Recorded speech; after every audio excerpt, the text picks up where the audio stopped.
In an unprecedented gathering, hundreds of physicists and a select few journalists embarked on a journey to Helgoland, the cradle of quantum mechanics, to commemorate the centennial of a theory that has reshaped our understanding of reality. The occasion was marked by a grand celebration at Hamburg's Hotel Atlantic, where the room reverberated with cheers and applause as a physicist raised a toast to the milestone. Among the attendees were luminaries from the fields of quantum computing and cryptography, alongside 4 Nobel laureates, creating an atmosphere likened to the legendary Woodstock Festival by Daniel Burgarth, a professor from the University of Erlangen-Nuremberg. The story of quantum mechanics began a century ago when Werner Heisenberg, a 23-year-old postdoc, retreated to Helgoland due to hay fever. It was here that he crafted the foundation of quantum mechanics, a theory that revolutionized our perception of the atomic and subatomic realms. However, the theory's radical nature persists, challenging the very fabric of reality. Prior to the advent of quantum mechanics, classical physics dealt with tangible aspects of the universe, such as planetary orbits and pendulum speeds. Quantum mechanics, on the other hand, delves into probabilities, predicting the likelihood of observing an atom in various states or locations. This probabilistic approach suggests that particles can simultaneously exhibit multiple behaviors, devoid of a fixed reality. Thus, physicists have grappled with existential questions concerning the nature of reality ever since. Following the Jubilant banquet in Hamburg, the assembly of physicists and journalists set sail for Helgoland to assess the current state of affairs a century after the birth of quantum mechanics. Conversations began aboard the ferry, with Czaslaw Bruckner and Marcus Arndt of the University of Vienna engaging in a heated debate on whether space and time adhere to quantum principles. Adán Cabello of the University of Seville joined the fray, contributing to the spirited exchange. As the vessel ventured into the tumultuous North Sea, Cabello expressed his frustration with the unresolved mysteries of quantum mechanics, lamenting that despite a century of progress, the theory remains perplexing. Upon reaching Helgoland, a world apart from the hustle and bustle of civilization awaited. The island, with its 1,400 residents, consists of 2 distinct regions, the Unterland at sea level and the Oberland perched atop a grassy plateau. It was here that the seeds of quantum mechanics germinated in Heisenberg's mind. For decades, scientists had encountered anomalies suggesting that matter and light defied classical logic. In 1900, Max Planck posited that matter gains and loses energy in discrete packets, marking the first indication of quantization. 5 years later, Albert Einstein proposed that light, previously considered a continuous wave, also exhibits particle-like behavior. In 1913, Niels Bohr introduced the concept of electrons occupying fixed orbits around the nucleus, leaping between orbits upon gaining or losing energy. Yet a comprehensive theory eluded scientists until Heisenberg's breakthrough. During his stay on Helgoland, Heisenberg abandoned the traditional depiction of atoms as miniature solar systems. He realized that microscopic details, inaccessible to direct experimentation, should not be central to the theory. Instead, he focused on observable properties, specifically the color and intensity of light emitted by atoms. Through meticulous calculations, he developed a framework that aligned with Bohr's predictions for hydrogen atoms without referring to the atom's internal components. This observation-centric approach was more abstract and adaptable to other atoms. In the fall of that year, Heisenberg's peers recognized the significance of his mathematical formulations. Wolfgang Pauli, a prodigy and occasional rival, hailed the work as a source of renewed hope and vitality. Max Born, a senior physicist, identified Heisenberg's discovery as the rules for multiplying matrices, a sophisticated mathematical concept at the time.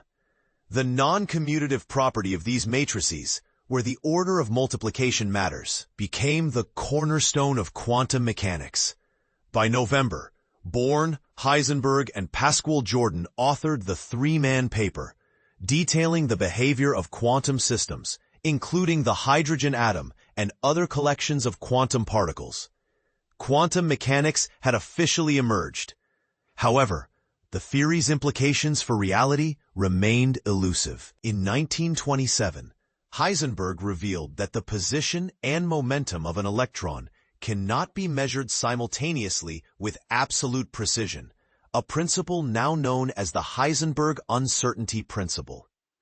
This limitation stemmed not from experimental constraints, but from an inherent mathematical truth, suggesting that reality itself is structured in such a way that certain properties cannot coexist. Erwin Schrödinger introduced an alternative formulation of quantum mechanics in 1926, which proved equivalent to Heisenberg's matrix mechanics. In Schrödinger's version, particles like electrons are represented as waves spreading through space. An equation governs the wave's evolution over time. Initially, Schrödinger envisioned the wave as a literal representation of a spatially extended electron. However, Born clarified that the wave signifies potential realities of the electron, with peaks indicating probable locations. By the early 1930s, it became evident that quantum mechanics, in both its wave and matrix forms, does not describe particles with specific positions and trajectories. Instead, it offers probabilities for various outcomes, refraining from specifying a singular reality. Repeated experiments yield statistical predictions of results, a stark deviation from classical physics that Einstein and Schrödinger could not reconcile. A century later, physicists remain unsettled by the theory's implications. Despite its remarkable predictive power, quantum mechanics does not provide a satisfactory description of reality. The crux of the dilemma lies in the measurement problem. When a quantum object is observed, its quantum state, denoted by psi, collapses, eliminating all but one possibility. This remaining possibility, selected randomly, becomes the measurement outcome. Quantum mechanics calculates the probability of this outcome, ensuring that repeated experiments yield consistent statistical trends. However, the nature of psi and how it generates our singular reality remains a profound enigma. On Helgoland, researchers showcase technological marvels rooted in quantum mechanics, such as atomic clocks capable of maintaining time with unprecedented accuracy and quantum computers harnessing the power of superposition. Yet the underlying mystery of how these possibilities coalesce into our experienced reality persists. The measurement problem, as it is known, poses a significant challenge, with some physicists arguing that without a resolution, quantum theory falls short of being a complete physical theory. Attempts to unravel the quantum conundrum have led to a plethora of interpretations. Among them, the Copenhagen interpretation, championed by Heisenberg and Bohr, remains the most widely accepted. It posits that quantum objects exist in a superposition of states until measured, at which point psi collapses to reveal a single outcome. However, this interpretation has faced criticism for its agnosticism and vagueness, prompting alternative viewpoints. Einstein rejected the Copenhagen interpretation, proposing that quantum mechanics is incomplete. He envisioned future theories that would incorporate hidden variables, restoring the classical notion of a world with definite properties. In 1935, Einstein, alongside Boris Podolsky and Nathan Rosen, devised the EPR paradox, arguing that quantum mechanics fails to provide a complete description of reality. Their flawed experiment involved two entangled particles, suggesting that both properties must exist simultaneously, contradicting quantum mechanics' probabilistic nature. However, the concept of entanglement, where particles become interconnected regardless of distance, was later confirmed through experimental tests, undermining Einstein's classical worldview. The many-worlds interpretation, favored by some physicists, asserts that all possible outcomes of size superposition actually occur in separate universes. This interpretation resolves the measurement problem by positing that the observer splits into multiple versions, each experiencing a different outcome. However, critics argue that this proliferation of universes lacks empirical evidence and philosophical grounding. Other interpretations, such as QBism and relational mechanics, propose that quantum mechanics is fundamentally about information and relationships between observers and the observed. QBism, championed by Chris Fuchs, suggests that quantum states represent personal beliefs about the consequences of actions, emphasizing decision-making rather than objective reality. Relational mechanics, advocated by Carlo Rovelli, posits that reality arises from the relationships between objects and observers, with the quantum state embodying information about these relationships. Despite the array of interpretations, many physicists remain unsatisfied, seeking a deeper understanding that transcends existing paradigms. Anton Zeilinger, a Nobel laureate, adheres to the Copenhagen interpretation, viewing psi as a representation of knowledge about the world. However, others like Nicholas Gisin and Gemma de Lescovis are exploring novel approaches, hoping to uncover the essence of reality by examining the interplay between classical and quantum physics. Gisin's work focuses on understanding the role of measurement in quantum mechanics, while de Lescovis contributes to a research program aiming to reveal the quantum omelet's hidden ingredients by infusing realism into the theory.